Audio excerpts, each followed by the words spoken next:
Your most welcome in our YouTube channel Math Guru 99। तो चलिए आज के इस वीडियो में मैं बताने जा रहा हूँ कि जो सेकंड चैप्टर है पोएट्री सेक्शन का, ठीक है, सॉन्ग ऑफ माई सेल्फ, इनके जो राइटर है वाल्ट विटमैन, इन्होंने बहुत ही बेस्ट तरीका से, बढ़िया तरीका से इसमें इस चैप्टर को जो एक्सप्लेन किए हैं, ठीक है, उसी सारे एक्सप्लेन को मैं बढ़िया से आपको भी एक्सप्लेन करके दिखाता हूँ कि क्या और कैसे उन्होंने इस बात को दर्शाया है, कितना अच्छा से बताया है। ठीक है, song of my self, song of my self का मतलब ही होता है खुद का गाया हुआ गीत। क्या होता है? खुद का गाया हुआ गीत। ठीक है, और इसमें कवि जो है वाल्ट विटमैन, वो है कहाँ के? अमेरिका के हैं। ठीक है, वो अमेरिका के थे, इसीलिए अपने अमेरिका के बारे में ही बहुत सारे बात करते हैं और वो लोगों को एकजुट होने की बात करते हैं और एक होने की बात करते हैं इस कहानी में। ठीक है, इस कविता में जो चैप्टर है पोएट्री सेक्शन का दूसरा chapter song of my self, और इसका मतलब होता है खुद का गाया हुआ गीत। ठीक है, तो खुद का गाया हुआ गीत जो ये चैप्टर है, चलिए लेट्स स्टार्ट करते हैं बिना समय गवाते हुए, आप लोगों के लिए बेस्ट होगा। तो देखिए क्या दिया गया है यहाँ पर आई सेलिब्रेट माई सेल्फ, मैं खुद में उत्सव मनाता हूँ। ठीक है, खुद को मैं जश्न मनाता हूँ, मैं खुद को उत्सव मनाता हूँ, खुद को जश्न मनाता हूँ। एंड सिंग माई सेल्फ, और खुद को यशोगान करता हूँ, खुद को गीत गाता हूँ, खुद में गीत गाता हूँ, खुद से गीत गाता हूँ। ठीक है, यहाँ पर समझ में आ गया। I celebrate my self and Singh my self, मैं खुद ही उत्सव मनाता हूँ। ठीक है, मैं खुद ही उत्सव मनाता हूँ, मैं खुद ही गीत गाता हूँ, मैं खुद को गीत गाता हूँ। आगे कहते हैं यहाँ पर एंड वेन एंड वाट, ध्यान दें यहाँ पर and what I assume, assume का मतलब होता है मानना, और कहते हैं और जो मैं मानता हूँ। एंड वाट आई एज्यूम, वाट का मतलब यहाँ पर जो होगा, एंड वाट आई एज्यूम, जो मैं मानता हूँ। यू शैल एज्यूम, आप भी वही मानते होंगे। यू शैल एज्यूम, आप भी वही मानोगे।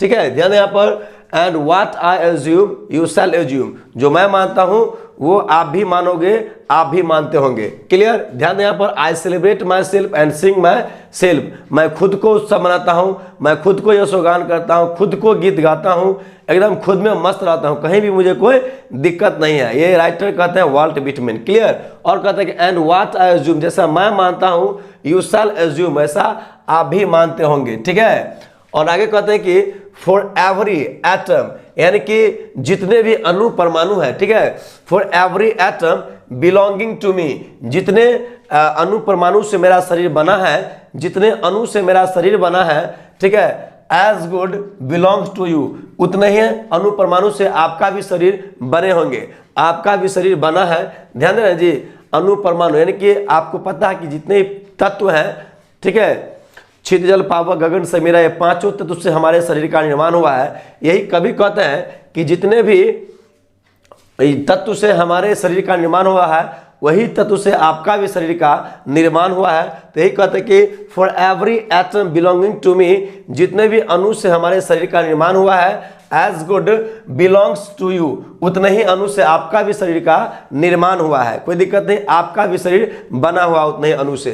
कहते हैं कि आई लोव, लोभ का मतलब होता है भ्रमण करना, घूमना, भटकना। I loaf and invite my soul, कहते हैं कि मैं घूमता हूँ, यहाँ देखिए, मैं घूमता हूँ और भ्रमण करता हूँ। ठीक है, आई लोव, मैं घूमता हूँ, एंड इनवाइट, मैं आमंत्रित करता हूँ, माई सोल, अपने आत्मा को। I loaf and invite my soul, मैं घूमता हूँ और अपनी आत्मा को आमंत्रित करता हूँ। क्यों आमंत्रित करता हूँ? अभी बताएं कि अपने आप में मस्त रहता हूँ, अपने आप में क्या करता हूँ? सेलिब्रेट करता हूँ, उत्सव मनाता हूँ, और अपने आप को मैं यशोगान करता हूँ। ठीक है, अपने आप में मैं गीत गाता हूँ, उत्सव मनाता हूँ। हमेशा मुझे कहीं जाने की कोई दिक्कत नहीं है, मैं हमेशा मस्त रहता हूँ, अपने आप में खुश रहता हूँ, हष्ट पुष्ट रहता हूँ। ये कवि कहते हैं वाल्ट विटमैन। क्लियर? और आगे देखिए, ये हो गया। आप सेकेंड देखिए, यहाँ पर कहते हैं कि आई लीन, कहते कि मैं आराम करता हूँ। लीन माने क्या होता है? आराम करना। देखिए ध्यान दे, आई लीन एंड लॉफ, कि मैं आराम करता हूँ, एंड लॉफ, मैं घूमता भी, भ्रमण भी करता हूँ। I lean and loaf at my ease, ठीक है, I lean and loaf at my ease. तो यहाँ पर आप ध्यान दे सकते हैं कि एट माई ईज का मतलब होता क्या है। ठीक है, एट माई ईज का मतलब क्या होता है, तो आप यहाँ इस चीज़ को जान सकते हैं। बहुत ही गजब का सेंटेंस है, इसमें कहीं भी दिक्कत नहीं होगा, ठीक है। तो इसका भी मतलब एकदम आराम से, ठीक है, एकदम आराम से या तनाव मुक्त होकर के, ठीक है।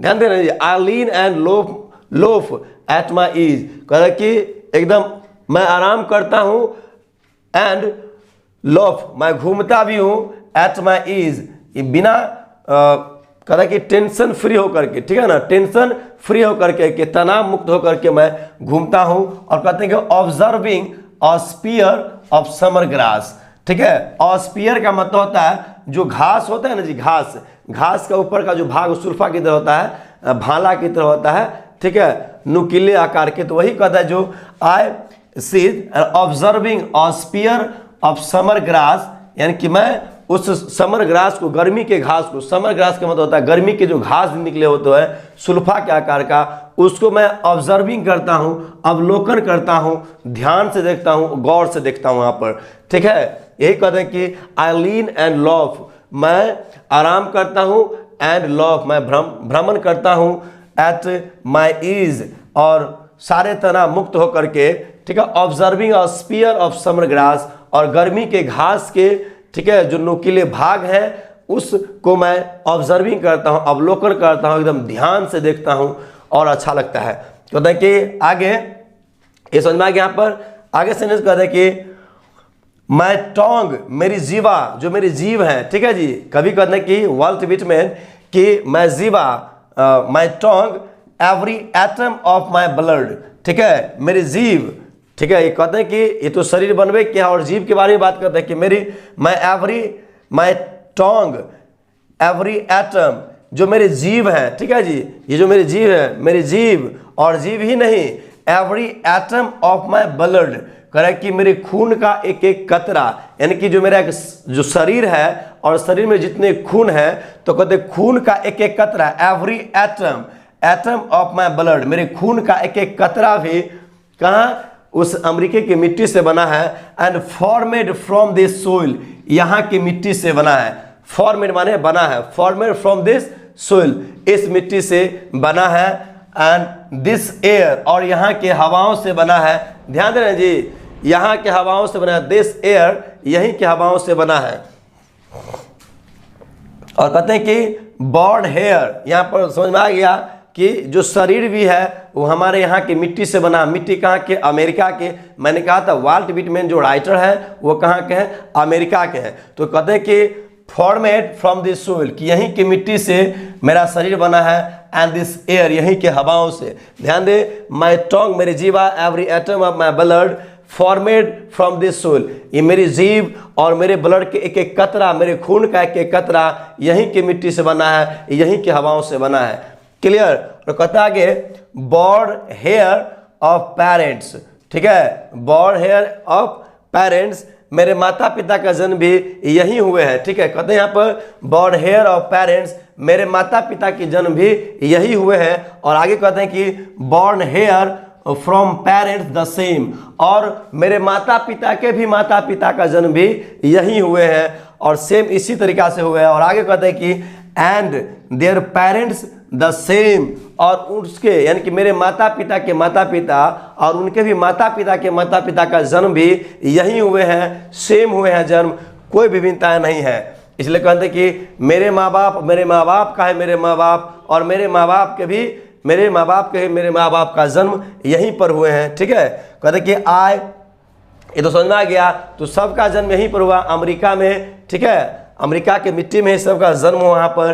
तो ये आपका सेंटेंस क्लियर हो गया, कोई दिक्कत नहीं। तो यहाँ पर बताने की कोशिश कर रहा है कि सब लोग सेम है, बराबर है, कोई भी किसी प्रकार से अलग नहीं है, कोई भी डिस्क्रिमिनेशन है। डिस्क्रिमिनेशन को अलग करने की बात कर, जो भेदभाव है ना, उन डिस्क्रिमिनेशन को अलग करने की बात करते हैं यहाँ पर। इसलिए बताते हैं कि यहाँ देख रहे हैं कि मैं टोंग, मेरी जीवा, every atom of my blood, मैं ब्लड, मेरे शरीर का एक एक कतरा खून का है ना जी, every atom of my blood, मेरे खून का एक एक कतरा, फॉर्मेड दिस एयर, इसी मिट्टी से बना है, दिस फॉर्मेड दिस सोइल, इसी मिट्टी से बना है, एंड दिस एयर, इसी हवा से बना है। और आगे कहते बॉर्न हेयर पेरेंट्स, और मेरे माता पिता का जन्म भी यही हुए हैं, ठीक है, यही भी जन्म लिए हैं, बॉर्न हेयर फ्रॉम पेरेंट्स, और मेरे माता पिता के भी माता पिता यही जन्म लिए हैं, एंड सेम यही जन्म लिए हैं, and their parents the same, और उनके माता पिता के भी माता पिता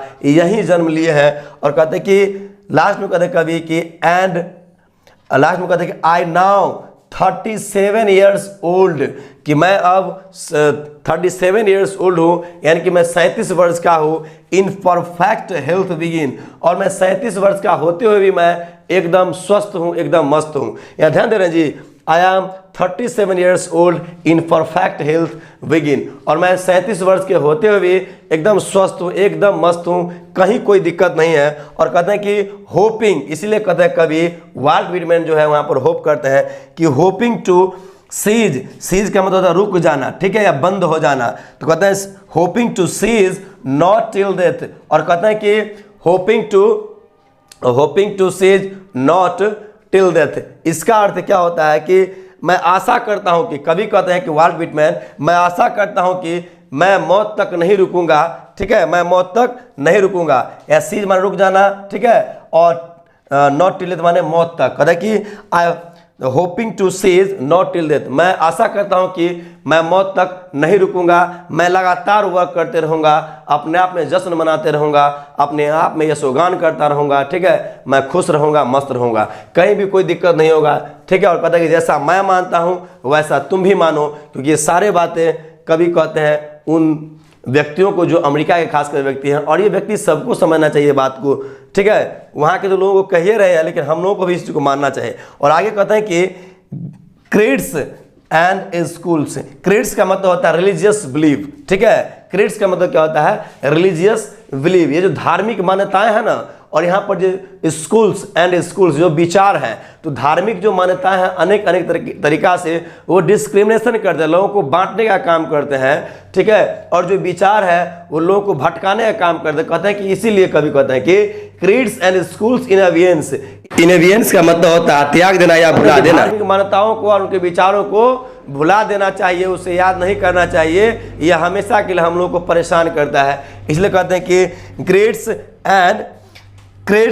एंड स्कूल्स इन अवियंस, कि धार्मिक मान्यताओं को और उनके विचारों को हमें इन अवियंस त्याग देना चाहिए, उन सभी को हमें भुला देना चाहिए जो हमें परेशान करता है। लेकिन लास्ट में कभी कह रहा है कि यहाँ पर देखिए ध्यान दिए, कहते हैं रिटायरिंग बैक ए वाइल, कहते हैं कि थोड़ा पीछे आइए, रिटायरिंग बैक अ वाइल, थोड़ा पीछे आइए, सफिशिएंट, और कहते हैं कि थोड़ा पीछे आइए, सफिस्ट एट, थोड़ा पीछे आइए, और कहते हैं कि ये पर्याप्त नहीं है। क्या पर्याप्त नहीं है? थोड़ा पीछे जब आते हैं तो देखते हैं कि धार्मिक जो मान्यताएं हैं, धार्मिक जो विचारधारा है वो पर्याप्त नहीं है, सफिस्ट एट, पर्याप्त नहीं है, व्हाट दे आर, जो ये लोग मानते हैं, लेकिन कैसे भुला सकते हैं, बट नेवर फॉरगॉटन, लेकिन इसे भुला भी तो नहीं सकते हैं, ये तो इतनी ज़्यादा है धार्मिक मानता है, धार्मिक विचारधारा, जिसे भुला भी तो नहीं सकते हैं। तो कहते हैं पर सफिस्ट एट, इतने पर्याप्त है, इसे हम भुला भी नहीं सकते हैं, धार्मिक मानता है, धार्मिक विचारधारा है, चारों तरफ फैली हुई है, इसे हम कभी भुला भी नहीं सकते हैं।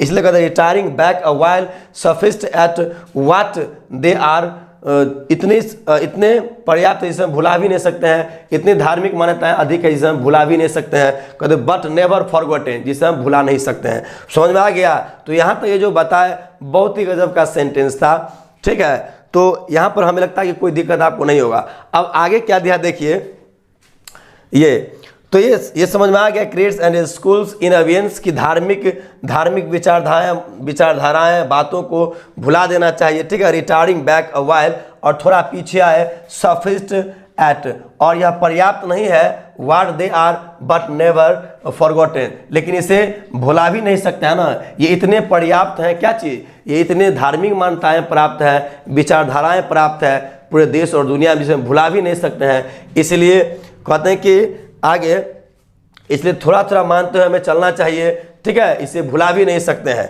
लास्ट में कह रहे हैं कि आई हार्बर फॉर गुड और बैड, हार्बर का मतलब यहाँ पर क्या होता है, यहाँ पर हार्बर का मतलब यहाँ पर विश्वास करना।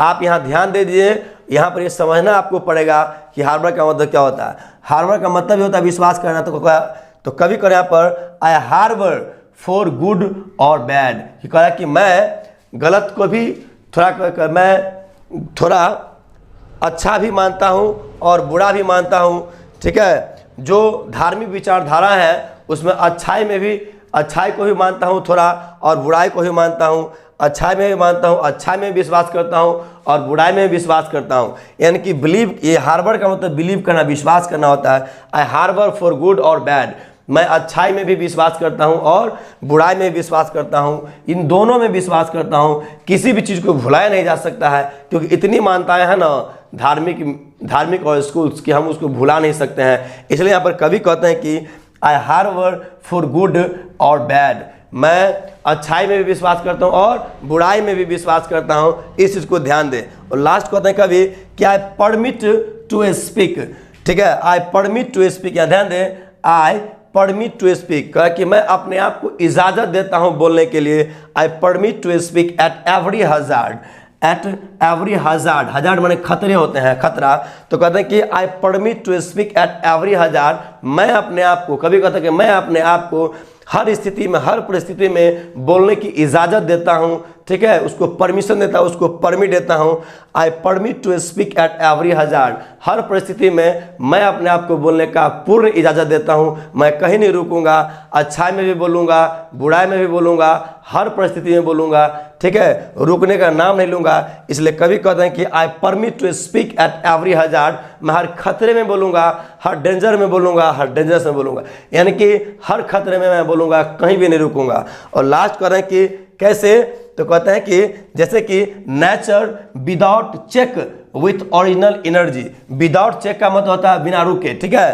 तो कहते हैं कि nature without check with original energy, कह रहा है कि यहाँ पर विदाउट चेक माना होता है रुकना, ठीक है जी, विदाउट चेक माना होता है रुकना, एनर्जी माने क्या होता है ऊर्जा, ओरिजिनल एनर्जी माने वास्तविक जो ऊर्जा है, ठीक है। तो कहते हैं कभी nature without check with original energy, कह जिस प्रकार प्रकृति बिना रुके, जिस प्रकार प्रकृति बिना रुके, ठीक है, पर्याप्त ऊर्जा के साथ, ठीक है, जिस प्रकार प्रकृति बिना रुके पर्याप्त ऊर्जा के साथ अपना काम करती है, ठीक उसी प्रकार मैं भी बिना रुके अपना काम करना चाहता हूँ मौत तक, ठीक है ना।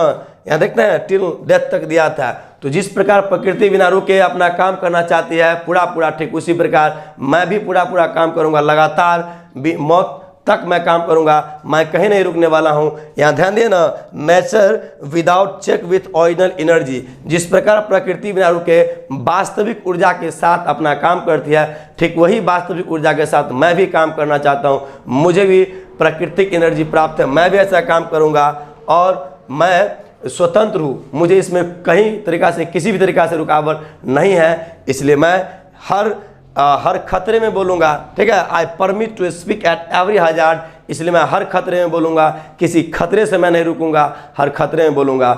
ये मैं अपने आप को इजाज़त देता हूँ, कहीं भी रुकने का नाम नहीं लूँगा। तो दोस्तों ये चैप्टर जो था आपका, चैप्टर जो 2 है आपका पोएट्री सेक्शन का, ठीक है, सॉन्ग ऑफ माई सेल्फ, खुद का गाया हुआ गीत। ये कितना गजब तरीका से राइटर ने इसको एक्सप्लेन किया था, मैंने भी इसको बहुत बढ़िया तरीका से एक्सप्लेन कर दिया हूँ। उम्मीद करता हूँ यह वीडियो बहुत ही बेस्ट लगा होगा। यदि आपको अच्छा लगता है तो इसे अधिक से अधिक शेयर करें, मित्रों को भी देखने के लिए मोटिवेट करें, इंस्पायर्ड करें, उसे देखने के लिए बहुत ही ज़्यादा मोटिवेट कीजिए। और जो खासकर 12th क्लास के स्टूडेंट्स हैं इन दिस ईयर जो अपीयर होने वाले हैं एग्जाम में 12th क्लास के बीएसबी बोर्ड में, उसे जरूर आप मोटिवेट करें ताकि इस वीडियो को देखें और इनका अधिक से अधिक उससे बेनिफिट हो सके। देखें तो चलिए इसी के साथ एक बार आप इसका स्क्रीनशॉट ले लीजिए, उसके बाद मैं इसे हटा दूंगा, देख लीजिए। तो चलिए इसका आप स्क्रीनशॉट ले लिए हैं, तब तक के लिए आपको थैंक यू वेरी मच और bye bye. Clear, bye bye.